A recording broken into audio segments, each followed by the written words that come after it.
So it's not about political action at all, in my reading. Of course, if there's another person you're talking to, they'd say something different. But as far as I'm concerned, it's about totally know thyself. It's so old, it's new. You know what I'm saying?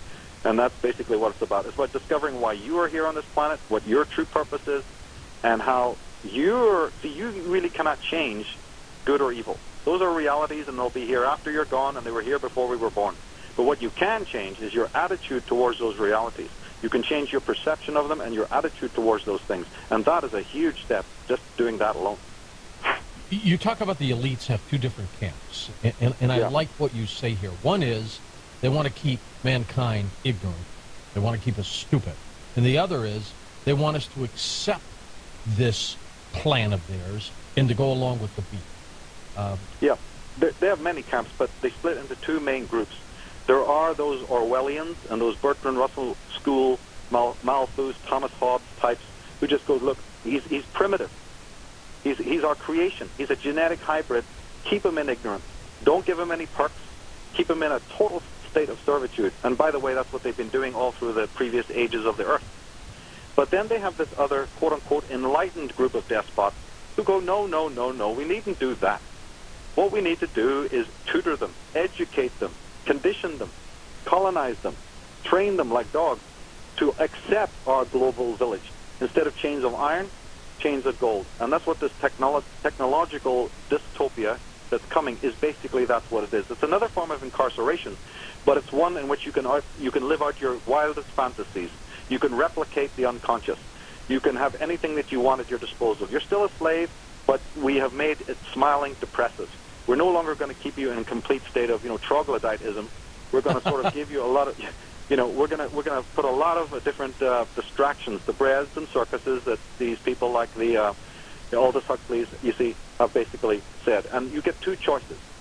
It's like that policeman in England. They used to have the cop, with the white armbands that steer the traffic. Yeah. And he'll block cars from going down one way where you're not meant to go down, but he'll wave traffic down another direction in which they want you to go. That's who they've employed. And the people's champions that work for these guys, that's what they're doing. They're saying, we will give you first-class tickets and a scenic route to your new prison. Interesting analogy. At what age or what event made you realize that this control was happening? Something opened your eyes. What was it? I had the general outline before I left Ireland, but until I bumped into people like Jordan Maxwell and people like G. Edward Griffin, read their work, Eustace Mullins, in other words, coming to America, and listening to reading the Webster Tarpley's. Like I said to Sherry earlier when she asked that great question, it's a journey. And I undertook that, coming out of Ireland is no pleasant experience. Seeing these, actions of imperialism and colonialism firsthand is a very frightening thing and a daunting thing. But you have to transform that. You have to, like Joseph Campbell said, attached to the bliss, look at it as a journey of enlightenment. We talked earlier about it not being really separate from your journey of enlightenment. This is what it's all about. But it's not about gaining knowledge. It's about entering into a relationship with knowledge in the same way that you do with a lover or with a very deep, intimate, person in physical form. Well, knowledge is no different, So for me, it was the journey of coming and listening to, the Ralph Eppersons and the Dr. Stan Monteiths, and many of the guests that, have come on your show. And I'm still doing it. I read 10 books a month. I haven't reached the end. It's a continual journey, But again, what I try to not do myself is tunnel vision. Like I said, I lay down. I try to get my arms around all of the information that I can, but then I lay it down and I revisit it again, or I go over here and I go over there. And I take the time because there are no shortcuts with this. This is a very deep matter. And to me, like as I said, it happened early, but the pieces of the puzzle were not properly put in until I heard what Jordan had to say about astrotheology and about, the mercantile banking, the whole idea of, the maritime law and all the things that he teaches. Yeah. And then, going on to G. Edward Griffin and Eustace Mullins and so many other great teachers here, who really had the history. And I love that. I love the fact that they went back into time and that they also had a historical context, especially people like Lyndon LaRouche, with the tremendous knowledge that he has about the ancestry going back into Italy and London and England, and this really is fascinating to me because this architecture, the architects are reborn every 5 minutes. I mean, they always have a new coterie. But the architecture of control itself is very, very ancient, you know. Do you agree that most people are good people? Well, George Carlin said, if you think everybody's good, you haven't met everybody. So, see, I do. But I mean, I take that perspective that most individuals are good people. Well, like I said to Sherry, or was it Austin before that? That you can't change you can't change good and evil itself. You know, everyone has good and evil within them, even the worst person. And again, going back to psychology, what made them like that? Every single person who chooses to go towards the alien within them, it's a conscious choice. Everyone who wants to go towards the evil in them is a conscious choice. But it may have been some kind of primal wound that someone else inflicted upon them, you know, when they were young and innocent and good, sure, that demented them and twisted them, you know. So again, the examination of that, if you don't get into it emotionally, then you start looking at it and you say, my goodness, something beautiful, something natural, something, you know, very, very pristine, and something ultimately perfect got warped, you know, by a particular primal trauma or a great, great sense of hurt that, you know, skewed a person from the right track. It's no different with humanity. So absolutely, people have good and evil within them. It's ludicrous to imagine otherwise. And of course, how can a person like me be talking endlessly about people doing their shadow work if I don't accept that I have a shadow, that, you know, we all have a shadow, and we need to be looking at that. It goes without saying that, of course, we do have that shadow. We have to acknowledge it. That's the biggest problem of the world today, is that people refuse to do that. They rather project their shadow on the third world or on an enemy over there or any three-headed monsters that the government throws up to be rattling the gates of our security.